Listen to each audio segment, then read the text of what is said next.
மிகப்பெரிய அளவில் வைரலாகி கொண்டிருக்கிறது.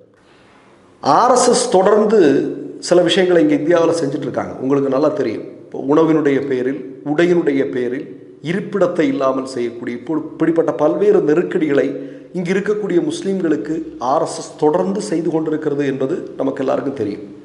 போதாக்குறைக்கு நீங்கள் பார்த்தீங்க அப்படின்னா, நீங்கள் ஒரு பையன் ஒரு இந்து பெண்ணை காதலித்தால் அதற்கு உடனடியாக ஒரு பெயரை வைப்பார்கள், லவ் ஜிகாத் அப்படிங்கிற ஒரு விஷயம். இதனால் ஏராளமான பெண்கள் மனமாற்றம் செய்யப்பட்டு அவர்கள் பல்வேறு செயல்களுக்காக கொண்டு செல்லப்படுகிறார்கள் அப்படிங்கிறதெல்லாம் பேசிகிட்டு இருக்கிறாங்க. ஆனால் அப்படி ஒரு சம்பவமே இந்தியாவில் பெருமளவில் இல்லை அப்படின்னு பாஜகவுடைய பாராளுமன்ற உறுப்பினரே பாராளுமன்றத்தில் தெரிவித்த நிகழ்வெல்லாம் தெரியும். ஆனால் இதெல்லாம் உண்மை அப்படின்னு மக்கள் மத்தியில் கொண்டு போய் சேர்க்கறதுக்கு படம் பண்ணுவானுங்க இல்லையா? சினிமா பண்ணுறது, பல்வேறு ஊடகங்களை பயன்படுத்துவது. ஏன்னா ஆர்எஸ்எஸ்னுடைய வேலையை இந்த கலாச்சாரம் இந்த மாதிரி இடங்களில் வேலை செய்கிறதா ஆர்எஸ்எஸ்னுடைய வேலை.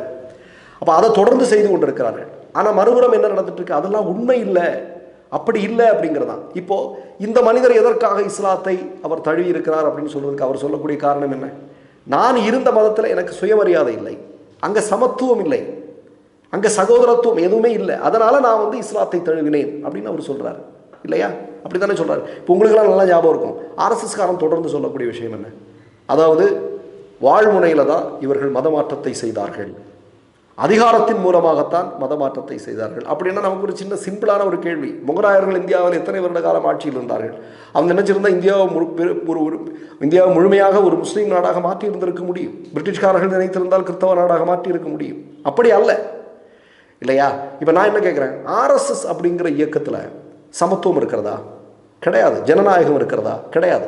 இப்போ நீங்கள் ஆர்எஸ்எஸ்னுடைய தலைமை பொறுப்பில் இருக்கக்கூடிய நபர் யார்? மோகன் பாகவத் அப்படிங்கிற நபர். அவர் நாளைக்கு வீட்டுக்கு கிளம்புறாருன்னு வைங்க, அந்த இடத்துக்கு தேர்தல் முறையின் மூலமாகவா இன்னொருத்தரை கொண்டுறாங்க? கிடையாது. மோகன் பாகவத் ஒரு சித்பவ பார்ப்பன அந்த இடத்துக்கு கொண்டு வருவார். இன்னும் வேற எந்த ஆட்களையுமே அந்த இடத்துக்கு கொண்டு வர முடியாது. ஒரு சித்பவ பார்ப்பனன் தான் அந்த இடத்திற்கு வர முடியும். அப்படி என்றால் இந்த அளவுக்கு சர்வாதிகாரம் அங்கே இருக்கு. எந்த விதமான ஜனநாயகம் இல்லாத ஒரு ஆர்எஸ்எஸ் தான், அதனுடைய நீட்சி தான் இன்னைக்கு ஆட்சி அதிகாரத்தில் இருக்கிறாங்க இல்லையா?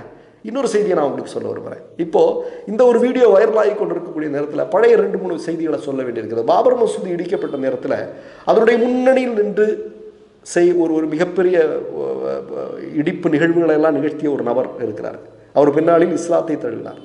இஸ்லாத்தை தழுவியது மட்டுமல்ல, அவர் செய்த குற்றங்களுக்காக அவர் கடைசியில் என்ன பண்ணார்னா, இந்தியா முழுவதும் நூற்றுக்கணக்கான மசூதிகளை கட்டினார். இது வரலாறு. அதே மாதிரி நீங்கள் பார்த்தீங்கன்னா, குஜராத் இனப்படுகொலையில் சங்க பரிவாரங்களோடு அன்றைக்கு சங்கியாக இருந்த ஒரு நபர் முன்னணியில் நின்று ஏராளமான கொடூரங்களை நிகழ்த்துகிறார்.